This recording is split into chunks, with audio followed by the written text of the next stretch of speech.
CTET के previous year के paper के बारे में। ये हमारा सोशल साइंस है 6 to 8 के लिए है, पर हिंदी, इंग्लिश, सीडीपी सबको सेम ही है, सिर्फ आपकी एसएसटी और मैथ और साइंस चेंज हो जाएगी। तो जिसके पास एसएसटी है वो इस पेपर को देख सकता है, और जिसके पास मैथ और साइंस है वो भी इस पेपर को देख सकता है, क्योंकि हम आज आपको करवाएंगे सीडीपी का। ठीक है, तो सीडीपी सभी के लिए सेम ही है। इसके अतिरिक्त हिंदी, इंग्लिश वो भी सभी के लिए सेम ही है। और अगर आपकी एसएसटी आएगी तब आप मत देखिएगा, अगर आपने मैथ और साइंस लिए होगे। अगर आपने मैथ और साइंस की जगह एसएसटी ली होगी तो आप देख सकते हैं। बाकी हिंदी, इंग्लिश और सीडीपी देख लीजिए, आपकी सेम ही है।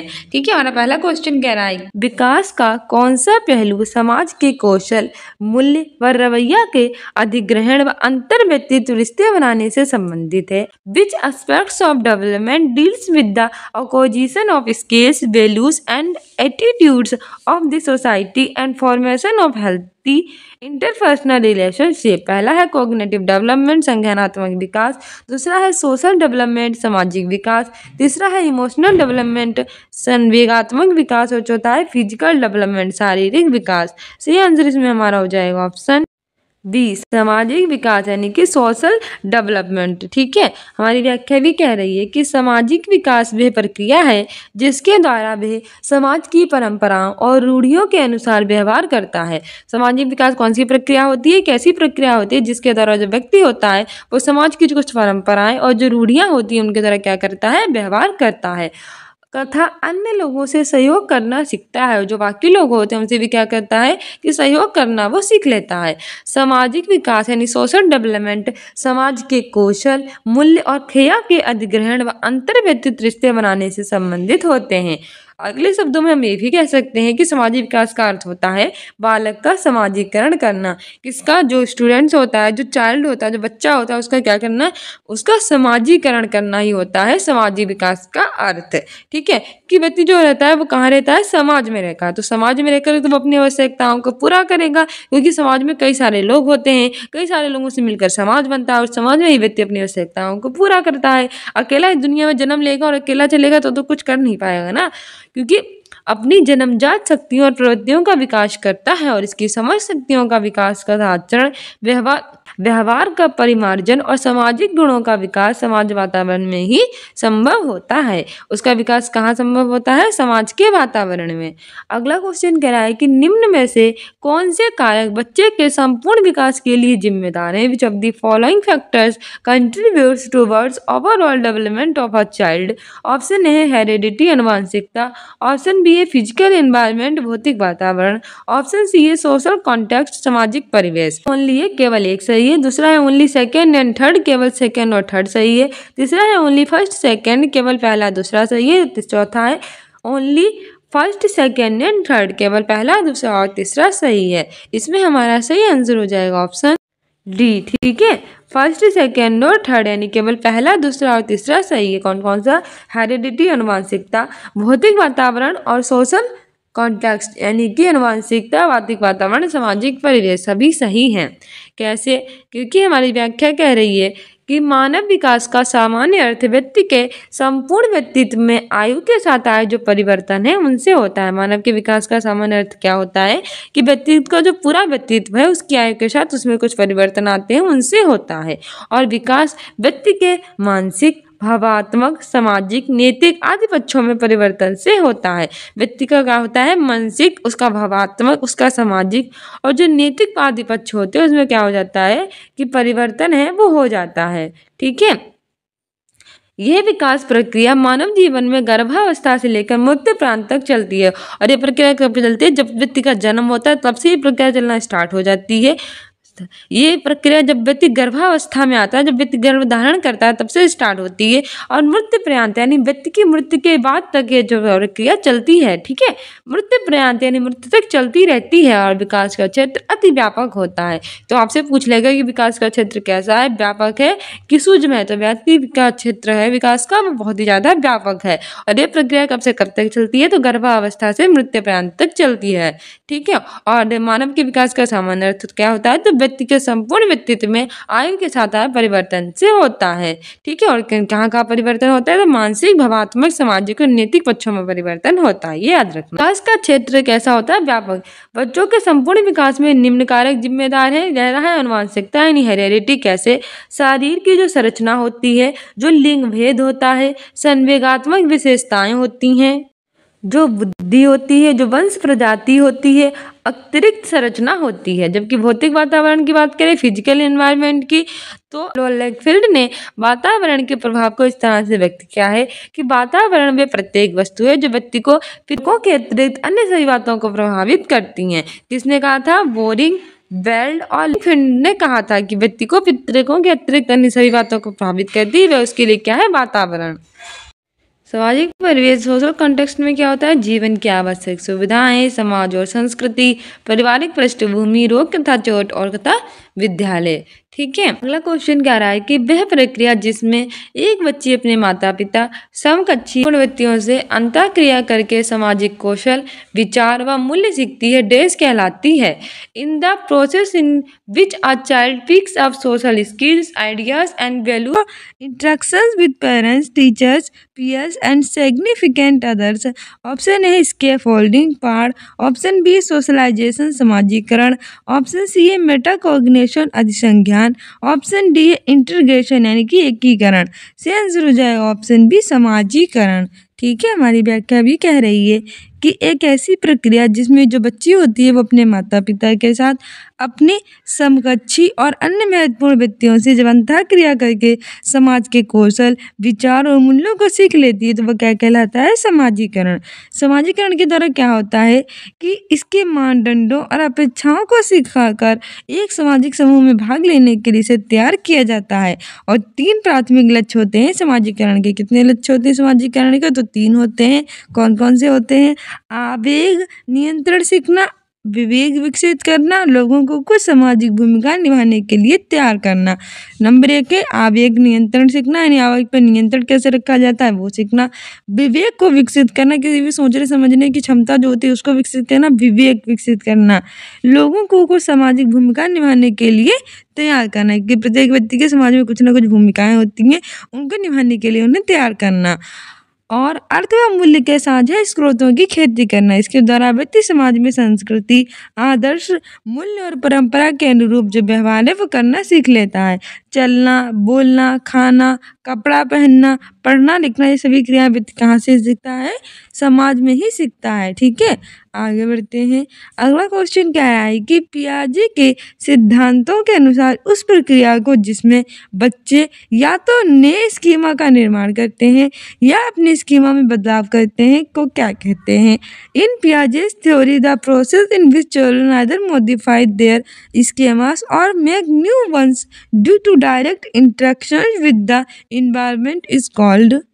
ऑप्शन निश्चरता, इनवेरिटेशन। ऑप्शन बी है अनुबंधन, कंडीशनिंग।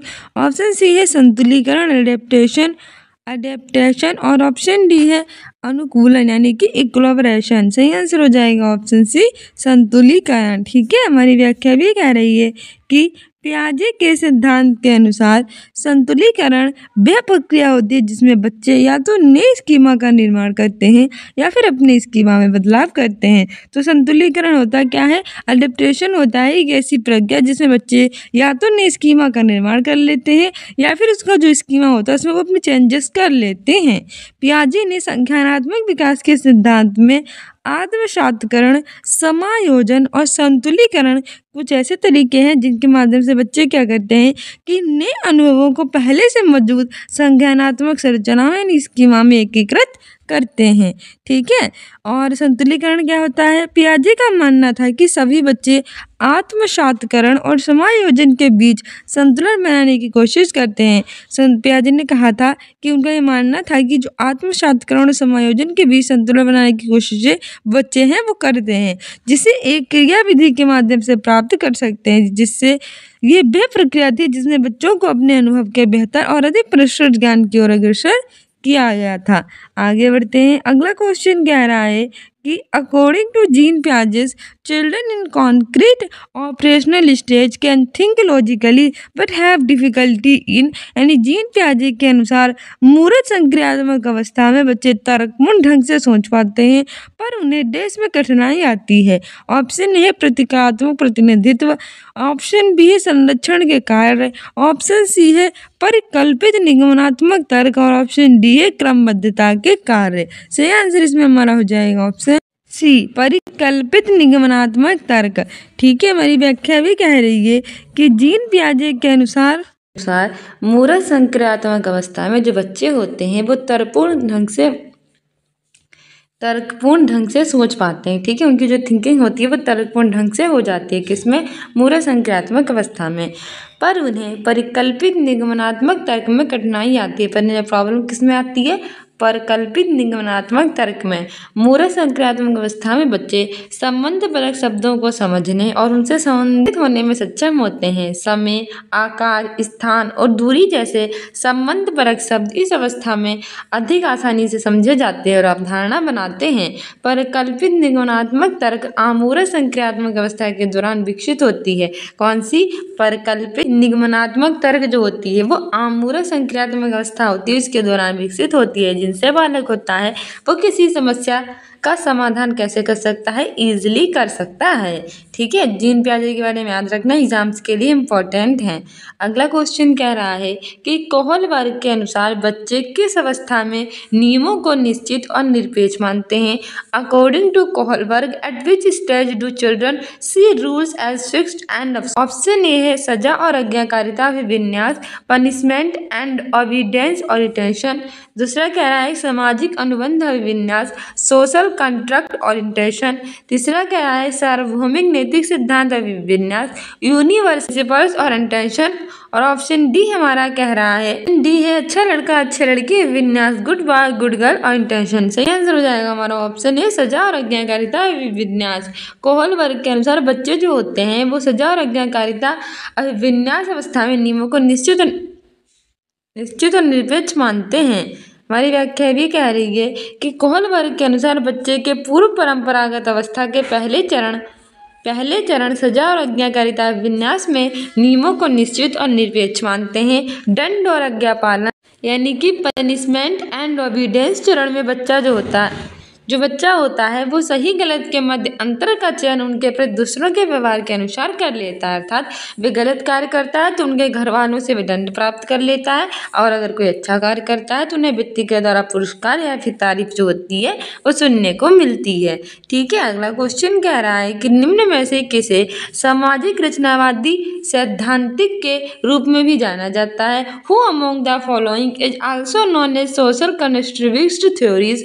ऑप्शन ए है B.F. स्किनर, ऑप्शन बी है लॉरेंस कोहलबर्ग, ऑप्शन सी है J.P. गिलफोर्ड, ऑप्शन डी है लेव वाइगोत्स्की। सही आंसर हमारा हो जाएगा ऑप्शन डी लेव वाइगोत्स्की। ठीक है, सामाजिक रचनावादी सैद्धांतिक के रूप में लेव वाइगोत्स्की को जाना जाता है। एग्जाम्स के लिए इम्पोर्टेंट है, याद रखना, क्योंकि Lawrence Kohlberg, Lev Vygotsky, Jean पियाजे, इनसे क्वेश्चन पूछे जाते हैं। हमारी व्याख्या भी कह रही है कि लेव वाइगोत्स्की सामाजिक रचनावादी सैद्धांतिक रूप में जाना जाता है। वाइगोत्स्की के सिद्धांत के अनुसार अधिगम यानी कि लर्निंग व विकास संस्कृति को, सामाजिक अधिगम सिद्धांत को व्यवहारवाद और संज्ञानात्मक सिद्धांतों का क्या कहते हैं, पुल कहते हैं, क्योंकि ये ध्यान, स्मृति और प्रेरणा से संबंधित होता है। किससे होता है, ध्यान से, स्मृति से और प्रेरणा से। इन्होंने मानव के सांस्कृतिक और सामाजिक विकास का सिद्धांत दिया है। इसे सांस्कृतिक ऐतिहासिक सिद्धांत के नाम से जानते हैं। इनके अनुसार सामाजिक अंतःक्रिया ही बालक की सोच और व्यवहार में निरंतर बदलाव लाता है और संस्कृति से एक दूसरे से क्या हो सकते हैं, भिन्न हो सकते हैं। आगे बढ़ते हैं, अगला क्वेश्चन कह रहा है कि the students in a class are working in groups to understand a concept when teacher observes that all members of a group are not able to move further in their understanding. Teachers help them by giving prompts and cues and then leaves them again on their on which concept is used in the class. यानी कि एक कक्षा में विद्यार्थी समूह में कार्य कर रहे हैं तथा प्रत्येक को समझ रहे हैं। शिक्षक ये देखती है कि एक दूसरे के सभी सदस्य आगे नहीं बढ़ पा रहे हैं। वे उन्हें इशारे व संकेत देकर उनकी सहायता करती है और पुनः उन्हें उनके प्रयासों पर छोड़ देती है। कक्षा में कौन सा प्रत्येक का प्रयोग कर रही है, यानी कि क्या होता है कि जो ग्रुप बच्चे हैं वो एक ग्रुप में वर्क कर रहे होते हैं, लेकिन कहीं पे उन्हें प्रॉब्लम होती है जिसके कारण वो होते हैं वो आगे नहीं बढ़ पाते। यानी यहाँ तक वो पहुँच गए, उन्हें यहाँ तक पहुँचना है और यहाँ पे वो आगे नहीं बढ़ पा रहे। तो यहाँ पे जो उनकी हेल्प कर रही है टीचर, वो कर रही है किसके रूप में कर रही है, हमसे ये पूछ रहा है। तो ऑप्शन ए कंडीशनिंग अनुबंधन, ऑप्शन बी है पाठ, ऑप्शन सी है निष्क्रिय अनुकरण, ऑप्शन डी है रटकर स्मरण। तो इसमें हमारा सही आंसर हो जाएगा ऑप्शन बी स्कैफोल्डिंग यानी कि पाठ। तो वो चीज़ें क्या कर रही है कि पाठ का प्रयोग कर रही है, जिससे व्यक्ति को क्या मिल रही है, हेल्प मिल रही है और बच्चा अपनी सफलता प्राप्त कर लेगा। व्याख्या कह रही है कि एक कक्षा में विद्यार्थी समूह में कार्य कर रहे होते हैं और प्रत्येक को समझ रहे होते हैं। शिक्षक ये देखती है कि एक समूह के जितने भी बच्चे हैं वो आगे नहीं बढ़ पा रहे हैं और तो उन्हें क्या करती है, इशारे देखती है, यानी कुछ क्लूज वगैरह संकेत वगैरह देती है जिससे वो क्या करते हैं कि वो आगे बढ़ जाती है। वाक्य से उनके प्रयासों पर उन्हें छोड़ देती है। तो वो स्कैफोल्डिंग यानी पाठ करने का कार्य कर रही है, जिसके द्वारा व्यक्ति आगे बढ़ जाता है। भाई घोषगिर के अनुसार बालक को सीखने के लिए एक पाठ यानी स्कैफोल्डिंग की जरूरत होती है, अर्थात एक ऐसी सीढ़ी जो अधिगम के शिखर तक ले जा सके। यानी कि क्या होता है कि बच्चे जो होते हैं वो अपनी कामयाबी के लिए बच्चे क्या करते हैं कि अपनी सफलता प्राप्त करने के लिए कदम उठाते हैं और उन्हें यहाँ तक पहुँचने के लिए यहाँ पर जिसकी हेल्प चाहिए होती है वही पाठ या ढांचा कहलाती है जो टीचर के द्वारा दी जाती है और इसके द्वारा वो क्या करते हैं कि यहाँ तक पहुँच जाते हैं। ठीक है, अगर हम यहाँ पे हेल्प नहीं करेंगे तो वो वापस आ जाएंगे, वो अपनी सफलता नहीं प्राप्त कर पाएंगे। तो इन्हें पाठ या ढांचा देना जरूरी होता है।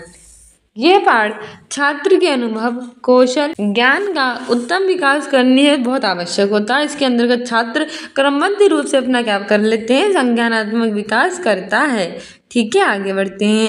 अगला क्वेश्चन क्या है कि एक प्रगतिशील कक्षा की विशेषता है। अब progressive classroom is characterized by, option A है टीचर की गतिशीलता, टीचर्स मोबिलिटी, ऑप्शन बी है लचीला समूहीकरण, फ्लेक्सिबल ग्रुपिंग, ऑप्शन सी है बच्चों की स्वायत्तता, ऑटोनॉमी टू चिल्ड्रन और ऑप्शन डी है बहुत सारी सामग्रियों का प्रावधान, provisioning of a lot of materials. पहला है कि पहला दूसरा, दूसरा है कि पहला दूसरा और तीसरा, तीसरा है कि पहला दूसरा और चौथा और चौथा है पहला दूसरा तीसरा और चौथा। सही आंसर हो जाएगा हमारा ऑप्शन डी।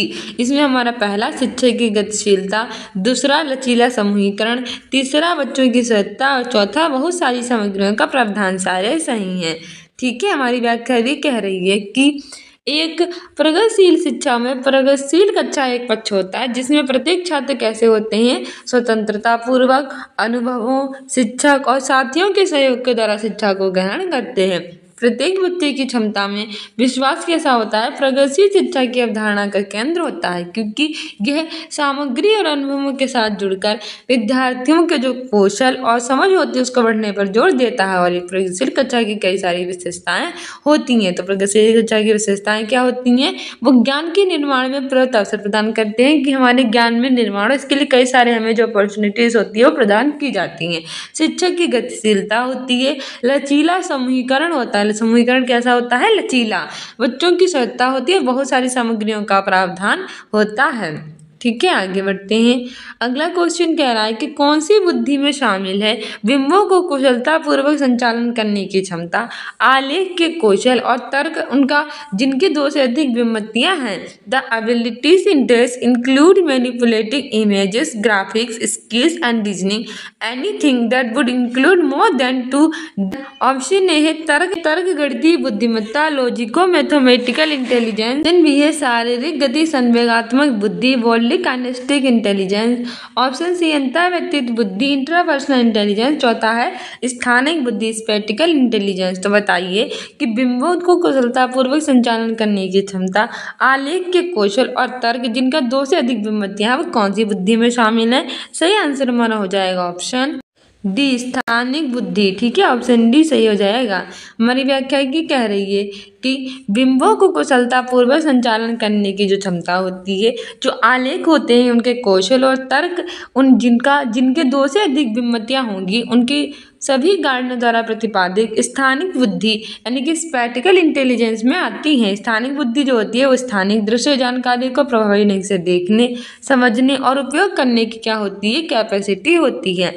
ऐसे लोग स्थानिक अभ्यास से अच्छे होते हैं, दृश्य, चित्र और पैटर्न को बना लेते हैं। व्यक्तित्व बुद्धि से तात्पर्य दूसरों को समझने की क्षमता और सामाजिक अंतःक्रिया से होता है। इंजीनियर होते हैं, वैज्ञानिक होते हैं, आर्किटेक्ट होते हैं और कलाकार उनमें से हैं जिनमें गार्डनर जो होता है वो उच्च स्थानिक बुद्धि वाले के रूप में देखते हैं। आगे बढ़ते हैं। कह रहा है कि भाषा व सोच विकास, development of language and thought. Option A एक दूसरे से स्वतंत्र होते हैं, occurs independent of each other. दूसरा कह रहा है कि सामाजिक सांस्कृतिक संदर्भ से स्वतंत्र होता है, occurs independent of the socio cultural context. तीसरा कह रहा है कि एक दूसरे से परस्पर जुड़ा है क्योंकि दोनों एक दूसरे को आंशिक रूप से प्रभावित करते हैं।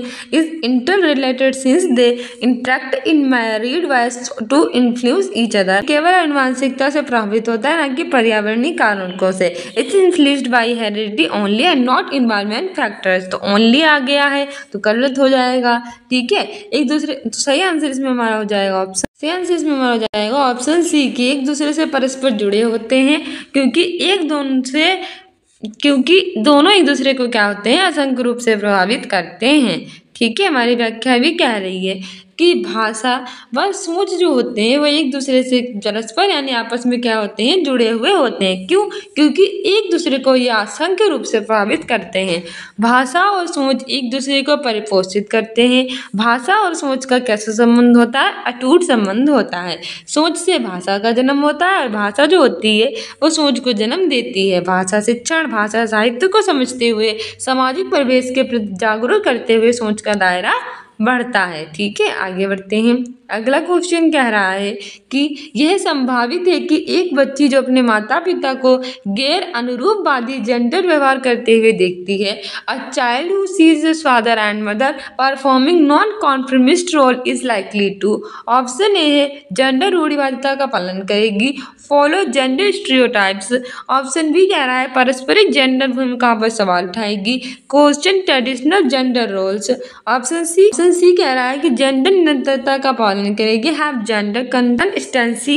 ऑप्शन डी कह रहा है कि जेंडर पूर्वग्रहों से ग्रसित होती है, जेंडर बाइस्ड। सही आंसर हो जाएगा हमारा ऑप्शन बी, पारस्परिक जो जेंडर भूमिकाएं हैं उन पर क्या करेगी, सवाल उठाएगी। ठीक है, हमारी व्याख्या भी कह रही है कि यह संभावित है कि एक बच्ची जो अपने माता पिता को गैर अनुरूपवादी जेंडर व्यवहार करते हुए देखती है, जब वो देखती है कि लड़के जो उनके भाई होते हैं उनके साथ अच्छा व्यवहार किया जाता है, उन्हें स्कूल भेजा जाता है, उनसे घर का काम नहीं कराया जाता, जब वो लड़की देखती है कि जो लड़के होते हैं, जब वो लड़की देखती है कि उसके भाई को स्कूल भेजा जाता है, उसका ज़्यादा प्यार किया जाता है, उससे कम किया जाता है, उससे खाना बनवाया जाता है, तो वो जेंडर भूमिकाओं पर सवाल उठाएगी।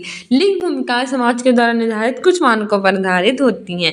जब लिंग की बात आती है तो आमतौर पर विश्व में कितनी श्रेणियां प्रचलित हैं? दो। एक होता है पुरुष और दूसरी होती है महिला। और ये ऐसी मान्यताएं होती हैं कि व्यक्ति को समाज की भूमिकाओं से जोड़ देती हैं और प्रत्येक लिंग एक संस्कृति में उसे पूरा करता है। इसमें पुरुष और महिलाओं को कैसे कार्य करना चाहिए, पारंपरिक लिंग भूमिका दृष्टिकोण पति और पत्नी की भूमिकाओं के बीच अधिकारों में अंतर को संदर्भित करता है। ठीक है, अगला क्वेश्चन कह रहा है कि अपनी कक्षा में विविधता के समायोजन के लिए एक शिक्षक को cater to diversity in his classroom और टीचर नीड टू।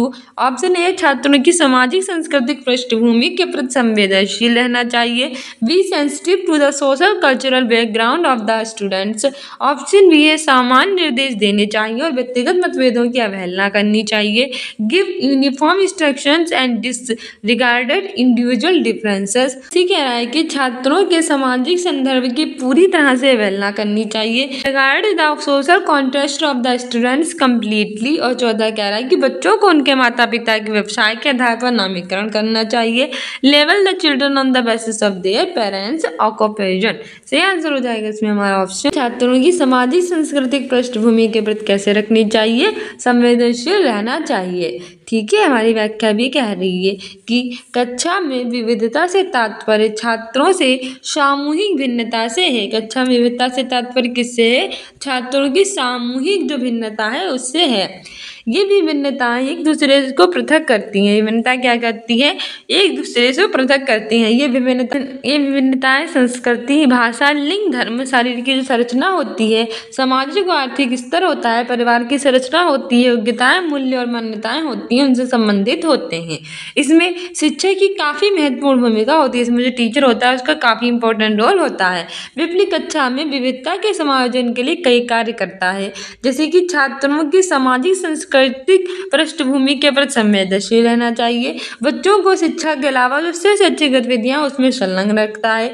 एक शास्त्रीय संसाधन के रूप में बच्चों की सामाजिक संस्कृति और पृष्ठभूमि शिक्षा का उपयोग करेगा और विभिन्न शिक्षण शैलियों का भी समायोजित करेगा। इसके अतिरिक्त विभिन्न शिक्षण शैलियों और संसाधनों का उपयोग करके सीखने में विविधता लाएगा। अगला क्वेश्चन कह रहा है कि आकलन का उद्देश्य क्या होना चाहिए? The focus of assessment need to be. Option A सीखने में वृद्धि, enhancement of learning. Option B है बच्चों का वर्गीकरण और नामीकरण, levelling of children. Option C बच्चों में प्रतिस्पर्धा को बढ़ाना, increasing competition among the children. और ऑप्शन डी है बच्चों में भय और तनाव पैदा करना, generation of fear and stress among children. सही आंसर हो जाएगा हमारा ऑप्शन ए, सीखने में वृद्धि होनी चाहिए। बच्चों का वर्गीकरण नामीकरण कभी नहीं करना चाहिए, प्रतिस्पर्धा को बढ़ावा नहीं देना चाहिए और भय और तनाव बच्चों में कभी पैदा नहीं करना चाहिए। ये सब निगेटिव में चले जाते हैं। व्याख्या क्या है कि वॉलेस, लॉर्सन और एल कश्नी 1992 के अनुसार आकलन का तात्पर्य होता है कि किसी व्यक्ति या समूह के बारे में सूचना संग्रहण, विश्लेषण और उनका अर्थ निकालने की प्रक्रिया से होता है, जिससे किसी व्यक्ति के बारे में अनुदेशात्मक, निर्देशात्मक अथवा प्रशासनिक निर्णय होता है वो लिया जा सके। आकलन शिक्षा प्रक्रिया का एक महत्वपूर्ण अंग होता है। आकलन क्या होता है? जो हमारी शिक्षा की प्रक्रिया होती है, एजुकेशन प्रोसेस होती है, उसका एक महत्वपूर्ण अंग होता है। ठीक है, आकलन एक शिक्षक को अपने शिक्षण के उद्देश्यों से और उनके संदर्भ में विद्यार्थियों की संप्राप्ति को जानने में, अधिगम में विद्यार्थियों को क्या कठिनाई हो रही है, क्या हम कारण कर सकते हैं जिससे वो अपनी जो कठिनाई है उनको दूर कर सके और शिक्षा अच्छे से प्राप्त कर सके। ये सब होता है। आकलन का उद्देश्य होगा कि सीखने में वृद्धि करना, और अधिगम के लिए आकलन विद्यार्थियों को उसके अधिगम के लक्ष्यों के विभिन्न अवयवों को समझने में भी हेल्प करता है और उनके अधिगम के प्रति जो जिम्मेवार है उसे भी बनाता है और आगे के अधिगम को योजनाबद्ध करने में सहायता करता है। अगला क्वेश्चन कह रहा है कि a variety of methods and tools should be used to assess children's learning as well as progress। Reason है कि no single method of assessment is capable of providing comprehensive information about a child in different areas of development। तो इसमें से choose करना है correct option. तो हमारा कथन है कि बच्चों के सीखने और तरक्की के मूल्यांकन के लिए विविध तरीके, यानी कई सारे तरीके और जो प्रणाली है उनका प्रयोग करना चाहिए। तर्ककाल है कि विभिन्न क्षेत्रों में बच्चों के विकास की समग्र जानकारी देने के लिए मूल्यांकन का एक तरीका काफी नहीं है। तो इसमें हमें सही विकल्प चुनना है। पहला कह रहा है कि ए और आर दोनों सही हैं और आर सही व्याख्या करता है ए की। Both A and R are true and R is the correct explanation of A. दूसरा कह रहा है कि ए और आर दोनों सही हैं लेकिन आर की सही व्याख्या नहीं है ए की। Both A and R are true but R is not the correct explanation of A. तीसरा कह रहा है कि ए सही है लेकिन आर गलत है, A is true but R is false. चौथा कह रहा है कि और दोनों गलत हैं, both A and R false. सही आंसर इसमें हमारा हो जाएगा ऑप्शन ए और आर दोनों सही है और आर सही व्याख्या करता है किसकी? ए की। हमारी व्याख्या भी कह रही है कि बच्चों के सीखने और तरक्की के मूल्यांकन के लिए कई सारे तरीके और जो प्रणालियां होती हैं उनका हमें प्रयोग करना चाहिए, क्योंकि विभिन्न क्षेत्रों में यानी अलग अलग क्षेत्रों में बच्चों के विकास की जो जितनी भी जानकारी होती है उसका देने के लिए मूल्यांकन जो होता है एक तरीका काफी नहीं होता है। काफ़ी नहीं होता है मूल्यांकन को आप अलग अलग उद्देश्यों के लिए करते हैं और सीखने के लिए मूल्यांकन, सीखने के रूप में मूल्यांकन और सीखने का मूल्यांकन। ठीक है, इनमें से प्रत्येक उद्देश्य के लिए शिक्षकों के लिए एक अलग भूमिका, अलग योजना बनाते हैं और विभिन्न गुणवत्ता के मुद्दों को उठाने की हमें जरूरत होती है। इसलिए दोनों सही और सही व्याख्या कर रहा है ये की। ठीक है, रचना में क्या शामिल है? पहला है कि नामीकरण व दोषारोपण को अपनाना, दूसरा है कि पूर्वग्रह व पक्षपात पर सवाल उठाना, वर्गीकरण व पृथक्करण का पुष्टिकरण और चौथा कह रहा है कि पाठ्यचर्या शिक्षा शास्त्र को सख्त व मानकीकृत बनाना। सही आंसर इसमें हमारा हो जाएगा ऑप्शन बी, पूर्वाग्रह व पक्षपात पर सवाल उठाना। ठीक है, हमारी व्याख्या भी कह रही है कि समावेशी स्कूल की रचना में पूर्वाग्रह व पक्षपात पर सवाल उठाना शामिल है। स्कूल को समावेशी बनाने के लिए विद्यालय में प्रशासकों, शिक्षकों, माता पिता, समुदाय के सदस्यों सहित सभी का दृष्टिकोण व्यक्तिगत विभिन्नता और कक्षाओं में छात्रों की विविध अधिगम आवश्यकताओं को स्वीकार करने के प्रति सकारात्मक होना चाहिए। क्या होना चाहिए समावेशी शिक्षा में? समावेशी शिक्षा एक ऐसी शिक्षा होती है जिसमें सामान्य बालक और विशेष बालक दोनों एक साथ शिक्षा ग्रहण करते हैं। उसमें प्रशासक, शिक्षक, माता पिता, समुदाय के सदस्य जितने भी व्यक्ति होते हैं सभी कक्षाओं में ऐसा स्वीकार करना चाहिए कि सभी के अधिगम एक समान है, सभी को समान समझना चाहिए और सबको अच्छी शिक्षा देनी चाहिए। इस शिक्षण व्यवस्था में बालक की क्षति को सहायक यंत्रों और प्राविधियों की सहायता से समाप्त कर दी जाती है, कम कर दी जाती है। इसमें क्या होता है कि व्यक्ति की जो आवश्यकताएं होती हैं उनको पूरा किया जाता है, यानी उसकी जो परेशानियां होती हैं उनको दूर किया जाता है। ये सब समावेशी शिक्षा में किया जाता है और नहीं किया जाता है दूर तो कम से कम उन्हें कम करने का प्रयास तो किया ही जाता है। अन्य बालक कक्षा व्यवस्था से लाभान्वित होने लगते हैं और इस शिक्षा के द्वारा समाज में ऐसे बालकों के फैले पूर्वाग्रह पक्षपात को दूर करने में सहायता प्रदान करता है। और इसके द्वारा क्या होता है कि व्यक्ति के प्रति जो पूर्वाग्रह फैले होते हैं उनको भी दूर किया जा सकता है। अगला क्वेश्चन कह रहा है कि निम्नलिखित में से कौन सी हस्तक्षेप रणनीति सामाजिक तौर पर वंचित समूह से आने वाले सभी बच्चों को समावेशन में मदद करे? पहला कह रहा है कि सभी बच्चों की बात को धैर्यपूर्वक सुनना, दूसरा ऑप्शन कह रहा है कि बच्चों का योग्यता के आधार पर स्पष्ट पृथक्करण, तीसरा कह रहा है कि बच्चों की उपस्थिति पर सख्त निगरानी व अनुपस्थित बच्चों को कड़ी शारीरिक सजा, कह रहा है कि स्कूल के वार्षिक दिवस व अन्य उत्सवों में केवल उच्च उपलब्धि वाले बच्चों की भागीदारी। मैं देखो पृथक्करण तो ज्ञानी योग्यता के आधार पर किसी के आधार पर भारत का किसी भी प्रकार से अलग थलग उन्हें नहीं किया जाएगा क्योंकि सभी बालक कैसे होते हैं, एक समान होते हैं। बस ये आंसर ऑप्शन ही हो जाएगा कि सभी बच्चों की बातों को धैर्यपूर्वक सुनना। ठीक है, सभी बच्चों की बातों को धैर्यपूर्वक सुनना सामाजिक तौर पर वंचित समूह से आने वाले बच्चों को समावेशन में मदद करेगी। अगर हम बच्चों की बातों को ध्यानपूर्वक सुनेंगे तो ऐसे बच्चे जो वंचित समूह से आए वो क्या करेंगे कि अपनी बातों को कहकर उस समावेशन में उन्हें की हेल्प करेगा। ठीक है, सामाजिक रूप से वंचित बच्चा वह होता है जो समुदाय के सामाजिक और आर्थिक रूप से पिछड़े वर्ग का होता है। अब वंचित बच्चा होता कौन सा होता है? वो बच्चा जो सामाजिक तौर से कैसा होता है, बिछड़ा हुआ होता है बाकी बच्चों से। ठीक है, तो उसे हम क्या कहते हैं? वंचित बच्चा कहते हैं। ठीक है, अन्य से वंचित होने के कारण स्कूल का लाभ नहीं उठा सकते हैं, जो स्कूल का लाभ क्या नहीं है, उठा नहीं पाए हैं। ऐसे बच्चे संचाई शैक्षिक हानि, स्कूल को छोड़ने की उच्च दर और बौद्धिक कार्यप्रणाली में एक प्रगतिशील कमी को दर्शाते हैं। इन कुछ प्रमुख कारणों में अस्थिर वातावरण, खराब संवेदी अनुभव, गरीबी, निम्न सामाजिक स्थिति जो होती है। अगला क्वेश्चन कह रहा है कि लेखन कार्य में शब्दों की चूक, धीमी नकल की गति व लिखने में अन्य चुनौतियां किसकी विशिष्ट पहचान है? ऑप्शन ए है डिस्ग्राफिया यानी लेखन वैकल्य, ऑप्शन बी है डिसकैलकुलिया यानी गुणज वैकल्य, ऑप्शन सी है ऑटिज्म स्पेक्ट्रम डिसऑर्डर यानी कि संवेदनशीलता क्रम विकार, ऑप्शन डी है गिफ्टेडनेस यानी कि प्रतिभाशाली। इसमें हमारा सही आंसर हो जाएगा ऑप्शन ए लेखन वैकल्य यानी कि डिस्ग्राफिया। ठीक है, लेखन की ये बात आई है कि लेखन कार्य में क्या है कि शब्दों की चूक है, धीमी नकल की गति है और लिखने में कई से चुनौतियां डिफिकल्टीज वो फील कर रहा है। तो ये किसकी पहचान होती है? लेखन वैकल्य की होती है। इसके अतिरिक्त जो डिस्कैलकुलिया यानी गुणा घटाना भाग में कोई दिक्कत हो मैथमेटिक्स से संबंधित तो वो गुणज वैकल्य होगा। ठीक है, हमारी व्याख्या भी कह रही है कि लेखन शब्दों में लेखन कार्यों में शब्दों की चूक, धीमी नकल की गति व लिखने में अन्य चुनौतियां लेखन वैकल्य की क्या होती हैं, विशिष्ट पहचान होती हैं।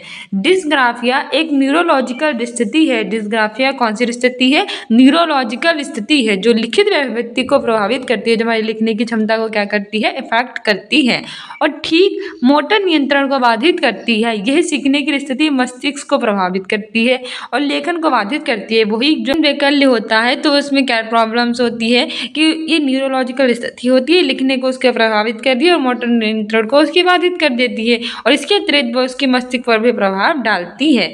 डिस्ग्राफिया बच्चों और वयस्कों दोनों को प्रभावित करती है। ऐसा नहीं है कि सिर्फ बड़े लोग ही इससे प्रभावित होते हैं और ऐसा भी नहीं है कि सिर्फ बच्चे ही प्रभावित होते हैं, बच्चे और बड़े दोनों इससे क्या होते हैं, प्रभावित होते हैं। यह वर्तनी, पाठनीयता, शब्द रिक्ति, आकार और व्यक्ति सहित लेखन के लगभग हर पहलू को बाधित करती है। डिस्ग्राफिया ADHD यानी कि attention deficit hyper active disorder वाले व्यक्तियों में कैसी होती है, आम होती है, क्योंकि ये सभी सीखने की अक्षमताओं के साथ है। अगला क्वेश्चन कह रहा है कि आरव ब्लैक बोर्ड के बहुत नजदीक बैठने पर जोर देता है और पढ़ते समय किताब को अपनी आंखों के बहुत पास रखता है। ऐसी स्थिति में एक शिक्षक को क्या करना चाहिए? Aarav insist on sitting too close to the blackboard and holds the book very close to his eyes while reading. What should a teacher do for Aarav in a such a case? होता है क्या है कि एक आरव बच्चा है वो क्या करता है कि जहाँ पे ब्लैक बोर्ड लगा है बिल्कुल उसके फ्रंट में बैठने की जिद करता है और जो बुक्स वगैरह होती हैं वो एक नियमित दूरी को ना रखकर अपने बिल्कुल पास में रखने की कोशिश करता है, उसी राशि में ही रखकर पढ़ता है। तो अगर ऐसा कर रहा है बच्चा तो टीचर को क्या करना चाहिए? ऑप्शन ए है कि आरव के व्यवहार पर कड़ी सजा देनी चाहिए, punish Aarav for his behaviour. ऐसा तो बिल्कुल नहीं करना चाहिए। अगर कोई बच्चा ऐसा कर रहा है कि ब्लैक बोर्ड के आगे बैठेगा, किताबों को बिल्कुल आंखों के सामने रखकर पढ़ेगा, तो घर इसकी कोई मजबूरी रही होगी ना, उसे या तो अच्छे से दिखाई नहीं देता होगा, तो समझ में नहीं आता होगा, तो इसके लिए उसे सजा तो देनी ही नहीं चाहिए। हमें उसकी प्रॉब्लम्स को सॉल्व करना चाहिए, हमें उससे पूछना चाहिए कि आखिरकार प्रॉब्लम क्या है कि बच्चा ऐसा बेचारा कर रहा है। ठीक है, तो ये तो निगेटिव में चला गया, तो ये नहीं होगा। दूसरा क्या है कि आरव की आंखों की जांच के लिए पेशेवर विशेषज्ञ की सलाह लेनी चाहिए। Seek professional support to check for low vision. हाँ, ये कर सकते हैं हम। अगर आरव ये सब कर रहा है तो जरूर उसकी आंखों में ही कोई प्रॉब्लम रही होगी, इसीलिए वो ऐसा कर रहा है। तो हमें इसके लिए क्या करना चाहिए कि उसकी आंखों की जांच के लिए पेशेवर विशेषज्ञ से सलाह लेनी चाहिए। उसकी आंखों का चेकअप कराना चाहिए कि उसकी आंखों में ही प्रॉब्लम है कि और कोई प्रॉब्लम है। ठीक है, ये हम कर सकते हैं। अगला ऑप्शन कह रहा है कि तो बी ही सही हो जाएगा, लेकिन 17 भी देख लेते हैं, क्योंकि बेकार अंक वाले रिपोर्ट कार्ड को उसके माता पिता के पास भेज देना चाहिए। Send report card with poor scores to parents. कितना बकवास ऑप्शन है। एक तो बेचारे बच्चे को अच्छे से दिखाई नहीं दे रहा, उसकी आंखों में डिफिकल्टीज हो गई है, ऊपर से तुम उसके बेकार रिपोर्ट कार्ड पेरेंट्स को भेज दोगे, तो ऐसा नहीं करना चाहिए। चौथा कह रहा है कि आरव को दृष्टिबाधिता विद्यार्थियों के लिए विशेष स्टोर में भेज देना चाहिए। Send Aarav to special school for visual impaired. बिल्कुल गलत बात है, हमें ऐसा भी नहीं करना चाहिए। उसमें समावेशी शिक्षा देनी चाहिए, उसकी आंखों का इलाज अच्छे से करवाना चाहिए, उसकी क्या प्रॉब्लम है उसको जानना चाहिए, ना कि विशेषज्ञ के पास भेज देना चाहिए। व्याख्या कह रही है कि आरव ब्लैक बोर्ड के बहुत नजदीक बैठने पर जोर देता है और पढ़ते समय किताब को अपनी आंखों के पास रखता है। तो ऐसी स्थिति में हमने क्या करना चाहिए कि उसकी आंखों की जांच करवाने के लिए पेशेवर विशेषज्ञ से सलाह लेनी चाहिए और इसके अतिरिक्त उसकी समस्या के बारे में अलग अलग तरीके से सोचने में मदद करने के लिए उसे मौखिक संकेत जो है वो प्रदान करनी चाहिए। अगर उसे कुछ लिखा हुआ समझ में नहीं आ रहा है दूर से और वो अपनी पुस्तक को पास में रख रहा है, तो हमें मौखिक संकेत उन्हें देने चाहिए। ठीक है, वे अपनी कल्पना का उपयोग ये कल्पना करने के लिए करते हैं कि किसी समस्या के परिदृश्य कैसे देखेंगे और उस समस्या का विश्लेषण करते हैं और उसे हल करने का क्या करते हैं, प्रयास करते हैं। क्वेश्चन कह रहा है कि मौलिकता, सोच में प्रभाव और लचीलापन किसकी प्रमुख विशेषताएं हैं? Originality, fluency and flexibility in thinking are typical identify characteristics of. Option A autism यानी कि संवेदनशीलता, ऑप्शन बी है क्रिएटिविटी यानी सृजनात्मकता, ऑप्शन सी है डिसलेक्सिया यानी भाषा वैकल्य, चौथा है attention deficit hyper activity disorder यानी ध्यान न्यूनता अधिकृतशीलता विकार। सही आंसर हो जाएगा ऑप्शन बी क्रिएटिविटी। ठीक है, मौलिकता उसकी सोच में प्रभाव होना यानी अलग अलग प्रकार से उसके सोचना किसी प्रॉब्लम को, और लचीलापन होना ये सृजनात्मकता यानी कि क्रिएटिविटी जो है उसी की पहचान होती है। ठीक है, आगे बढ़ते हैं। अगला ऑप्शन व्याख्या कह रही है कि मौलिकता होना, समाज सोच में क्या होना, प्रभाव होना और लचीलापन होना, ये क्या होती है, सृजनात्मकता की विशिष्ट पहचान होती हैं। सृजनात्मकता एक आदर्श वैचारिकता होती है जो एक कलाकार के मस्तिष्क की कल्पनापूर्ण स्वाभाविक प्रवृत्ति होती है और कलाकार से संबंधित उसके अतीत और वर्तमान के परिवेश से प्रभावित होती है। सृजनात्मकता वह योग्यता है जो किसी व्यक्ति को किसी समस्या का समाधान खोजने के लिए नवीन ढंग से सोचने यानी कि नए प्रकार से सोचने और विचार करने के लिए समर्थ बनाती है, अर्थात प्रत्येक ढंग से चिंतन करने, विचार करने और कार्य करने की अमूर्त योग्यता को हम क्या कह सकते हैं, सृजनात्मकता यानी क्रिएटिविटी कह सकते हैं। अगला क्वेश्चन कह रहा है कि प्रभावशाली अधिगम के लिए शिक्षिकाओं को अपने विद्यार्थियों में किन कौशलों का विकास करना चाहिए। For effective learning teachers should focus on promoting which skill in their students. पहला कह रहा है कि क्रिएटिव थिंकिंग यानी कि समालोचनात्मक सोच, दूसरा कह रहा है क्रिएटिविटी यानी कि सृजनात्मकता, तीसरा कह रहा है प्रॉब्लम सॉल्विंग यानी समस्या समाधान और चौथा कह रहा है कि लर्निंग हाउ टू लर्न कैसे सीखते हैं ये सीखना। तो हमारे हिसाब से तो ये सभी सही हो जाएंगे, क्योंकि क्या होता है कि प्रभावशाली अधिगम के लिए जो शिक्षिकाएं होती हैं उनके अपने विद्यार्थियों में समालोचनात्मक सोच, क्रिएटिविटी यानी सृजनात्मकता, प्रॉब्लम सॉल्विंग और लर्निंग हाउ टू लर्न इन सभी के विकास होना चाहिए। ठीक है, तुम्हारा ऑप्शन डी ही सही हो जाएगा, फर्स्ट, सेकंड, थर्ड और फोर्थ। व्याख्या भी कह रही है कि अधिगम की प्रभावशीलता ऐसी होनी चाहिए जो बच्चों के लिए कैसी हो, सार्थक हो, ताकि वे जो कुछ भी सीखें उसका उपयोग वे कर सकें। ठीक है, टीचर स्टूडेंट जो कुछ सीखे उसका उपयोग वे कर सके, ऐसे अधिगम की प्रभावशीलता होनी चाहिए। प्रभावशाली अधिगम के लिए शिक्षिकाओं को अपने निम्न कौशल विकास करना चाहिए, जैसे कि समालोचनात्मक सोच, सृजनात्मकता, समस्या समाधान, कैसे सीखते हैं या सीखना। अगला क्वेश्चन कह रहा है कथन और तर्कवाला की सहयोगात्मक अधिगम को सुसाधित करने के लिए शिक्षकों को विद्यार्थी में आपसी संवाद को प्रोत्साहित करना चाहिए। Teacher should promote dialogue among student to facilitate collaborative learning. तर्क कह रहा है कि सीखना दूसरों की मदद लेकर सह निर्माण की प्रक्रिया है। Learning is a process of co-construction with support from others. तो सही करेक्ट ऑप्शन हमें चूज करना है। पहला कह रहा है कि ए और आर दोनों सही है और आर सही व्याख्या करता है ए की। दूसरा कह रहा है कि ए और आर दोनों सही है, आर सही व्याख्या करता है ए की। तीसरा कह रहा है कि ये सही है लेकिन आर गलत है और चौथा कह रहा है कि और दोनों गलत हैं। सही आंसर इसमें हमारा हो जाएगा ऑप्शन ए की, आर दोनों सही है और आर सही व्याख्या करता है ए की। हमारी व्याख्या भी कह रही है सहयोगात्मक अधिगम को सुसाधित करने के लिए जो शिक्षक होते हैं उनको विद्यार्थी में आपसी संवाद को प्रोत्साहित करना चाहिए, किसमें आपस में वो एक दूसरे से बातें करें और अपनी प्रॉब्लम शेयर कर सकें, इसलिए आपसी संवाद है उसको हमें प्रोत्साहित करना चाहिए। क्योंकि जो सीखना होता है वो दूसरों की मदद लेकर सह निर्माण की प्रक्रिया है। सीखना क्या होता है, दूसरों की हेल्प लेकर जो सह निर्माण होता है उसकी प्रक्रिया होती है। सहयोगात्मक अधिगम शिक्षा का एक तरीका है जिसे छात्रों का एक समूह दो या अधिक परियोजनाओं, असाइनमेंट आदि का उपयोग करके एक साथ कुछ सीखने का प्रयास करते हैं। इस प्रकार की शिक्षा में जो छात्र होते हैं वो दूसरों के कौशल और संसाधनों से सीखने का अवसर उन्हें मिलता है। इससे क्या होता है कि जो स्टूडेंट्स होते हैं वो दूसरे छात्रों के कौशल और संसाधन से सीखने का प्रयास करते हैं। सहयोगात्मक अधिगम एक सामाजिक परिवेश में फलता फूलता है। सहयोगात्मक अधिगम कैसे फलता फूलता है, सामाजिक परिवेश में, जहाँ शिक्षार्थी एक दूसरे से क्या करते हैं, बातचीत करते हैं और इसमें छात्र अपने सीखने के जो परिणाम होते हैं उनको बढ़ाने के लिए समूह में क्या करते हैं, अध्ययन करते हैं। वे कार्य को करने के लिए, परियोजनाओं पर काम करने के लिए और नई अवधारणाओं को समझने के लिए एक साथ आते हैं। किसके लिए एक साथ आते हैं, कार्य करने के लिए, परियोजनाओं पर काम करने के लिए और नई अवधारणाओं को समझने के लिए। अगला क्वेश्चन कह रहा है कि बच्चों की सीखने के बारे में निम्नलिखित में से कौन सा कथन सही नहीं है। देख लीजिए, इसने नहीं पूछा है which of the following statement about children's learning is not correct.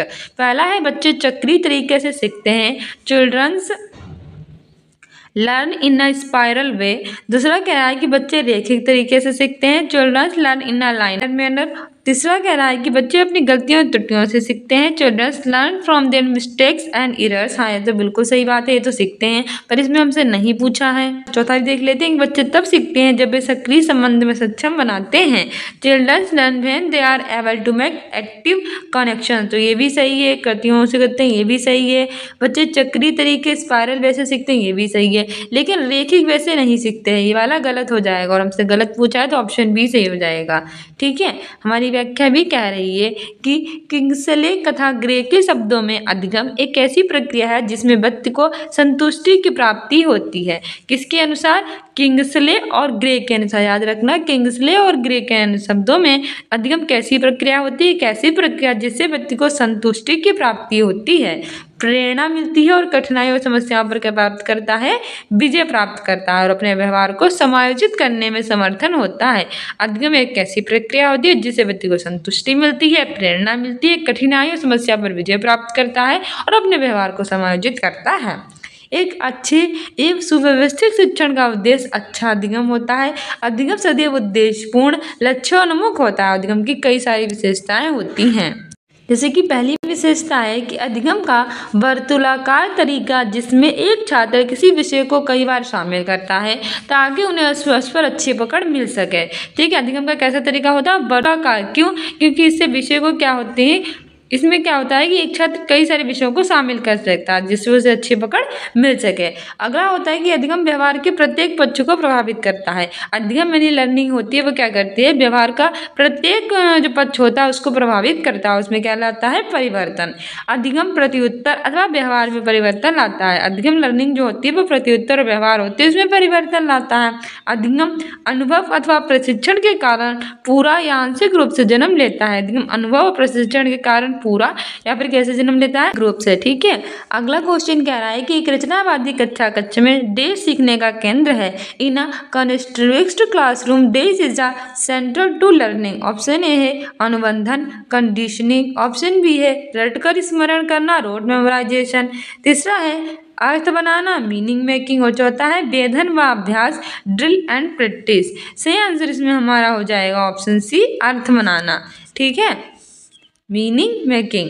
हमारी व्याख्या भी कह रही है कि रचनावादी कक्षा कक्ष में अर्थ बनाना सीखने का केंद्र है। रचनावादी कक्षाएं छात्र के सवालों और रुचियों पर ध्यान केंद्रित करती हैं। रचनावादी कक्षाएं किस पर ध्यान केंद्रित करती हैं? छात्र के जो सवाल होते हैं और जो रुचियां होती हैं उन पर वे उस पर नियंत्रण करती हैं, और जो छात्र पहले से जानते हैं वे परस्पर या इंटरेक्टिव सीखने पर ध्यान केंद्रित करती हैं और छात्र केंद्रित होती हैं। और ये रचनावादी कक्षा कक्ष कौन से केंद्रित होती है? शिक्षा केंद्रित, पाठ्य पुस्तक केंद्रित या फिर हमारे स्टूडेंट्स केंद्रित। तो सही आंसर हो जाएगा स्टूडेंट्स केंद्रित, यानी कि छात्र केंद्रित होती हैं। इसे छात्रों के संवाद भी कर लेते हैं ताकि उन्हें अपने ज्ञान का निर्माण करने में मदद मिल सके। और रचनावादी दृष्टिकोण संज्ञानात्मक अधिगम से संबंध रखता है। किससे? संज्ञानात्मक अधिगम से। रचनावादी दृष्टिकोण संज्ञानात्मक अधिगम से संबंध रखता है। यह दृष्टिकोण बताता है कि लोग सक्रिय रूप से ज्ञान रचते हैं या बनाते हैं, और ये वास्तविकता सीखने वालों के अनुभवों से कैसी होती है? निर्धारित होती है। आगे बढ़ते हैं। अगला क्वेश्चन कह रहा है कि विद्यार्थियों को सक्षम करने के लिए कि वे अपने सीखने को विनियमित कर पाएं, एक शिक्षिका को to make children become capable of regulating their own learning the teacher should. Option A है कि बच्चों को निष्क्रिय रूप से निर्देशों का पालन करने के लिए प्रोत्साहित करना चाहिए, encourage the children to follow instruction passively. दूसरा कह रहा है कि सीखने की प्रक्रिया पर सक्रिय नियंत्रण रखना चाहिए। तो ये गलत हो जाएगा, क्योंकि शक्ति नियंत्रण तो हमें रखना ही नहीं चाहिए। ठीक है, हमें शक्ति नहीं अपनानी चाहिए। तीसरा कह रहा है कि बच्चों को स्वयं लक्ष्य तय करने, उसे पाने की रणनीतियों पर काम करने की हतोत्साहित करना चाहिए। गलत, हतोत्साहित नहीं, हमें बच्चों को हमेशा क्या करना चाहिए? प्रोत्साहित करना चाहिए। और चौथा कह रहा है कि बच्चों में अधिसंज्ञानात्मक क्षमताओं के विकास पर ध्यान केंद्रित करना चाहिए। तो सबसे सही आंसर ऑप्शन डी ही हो जाएगा। हमें क्या करना चाहिए कि बच्चों में अधिसंज्ञानात्मक क्षमता है उसके विकास पर उसका जो ध्यान है वो केंद्रित करना चाहिए। हमारी व्याख्या भी कह रही है करने के लिए कि वे अपने सीखने को विनियमित कर पाएं, एक शिक्षिका को बच्चों में ज्ञानात्मक क्षमताओं के विकास पर ध्यान है वो केंद्र करना चाहिए। ठीक है, अधिसंज्ञान छात्रों के विचारों को भिन्न बनाता है और उन्हें अधिसंज्ञान क्या करता है कि जो स्टूडेंट्स होते हैं उनकी जो थिंकिंग होती है उनको क्या बनाता है? डिफरेंट करता है और उन्हें अपनी स्वयं की कार्यात्मक कक्षाओं पर नियंत्रण देता है। एक शिक्षक को विभिन्न गतिविधियों, प्रयोगों और व्यवहारिक प्रदर्शन के माध्यम से छात्रों के अधिसंज्ञान को बढ़ावा देना चाहिए। एक टीचर होने के नाते हमारा क्या कर्तव्य है कि बच्चों की जो थिंकिंग होती है, जो सोच होती है, जो उनके विचार होते हैं, उन सबको क्या देना चाहिए? बढ़ावा देना चाहिए। अधिसंज्ञान रणनीतियों में आत्म सुधार शामिल है, क्योंकि छात्रों को उनकी अधिगम विधि को समझने में मदद करने के लिए उपयोग की जाने वाली विधियों को क्या करता है, संदर्भित करता है। आगे बढ़ते हैं। अगला क्वेश्चन कह रहा है कि छात्रों को प्रभावी समस्या समाधान को सक्षम करने के लिए to enable effective problem solving the student should, option A है कि सुलझाए हुए उदाहरणों पर विचार करने के लिए प्रोत्साहित करना चाहिए, be promoted to think over the worked examples, option B है कि सुलझाए हुए उदाहरण देकर उन्हें वही रणनीतियों को निष्क्रिय रूप से समान समस्याओं में स्थानांतरित करने के लिए कहा जाए। The worked example and stick to transfer the strategy specifically to similar problems. तीसरा कह रहा है कि बोलकर सोचने के लिए हतोत्साहित करना चाहिए, be discourage to think aloud, ये तो गलत हो जाना चाहिए, हतोत्साहित नहीं, बच्चों को हमेशा प्रोत्साहित करना चाहिए। उदाहरण देखो ने वही रणनीतियों को निष्क्रिय रूप से नहीं, ये भी गलत हो जाएगा। और चौथा कह रहा है कि सुलझाए हुए उदाहरण को देखने से हतोत्साहित, ये भी गलत हो जाएगी, हतोत्साहित नहीं, पॉजिटिव क्वेश्चन का आंसर होगा ना कि निगेटिव होगा। देखिए निगेटिव गलत हो जाता है, तो सही आंसर इसमें हमारा हो जाएगा ऑप्शन ए कि सुलझाए हुए जो उदाहरण है उन पर विचार करने के लिए उन्हें क्या करें, प्रोत्साहित करें, समस्या समाधान को सक्षम करने के लिए, ना कि उन्हें क्या करें, हतोत्साहित, हमेशा हतोत्साहित नहीं प्रोत्साहित करना चाहिए। व्याख्या भी कह रही है कि समस्या समाधान बाल विकास में महत्वपूर्ण भूमिका निभाता है। प्रॉब्लम सॉल्विंग क्या होती है कि चाइल्ड डेवलपमेंट में एक बहुत ही महत्वपूर्ण भूमिका निभाती है।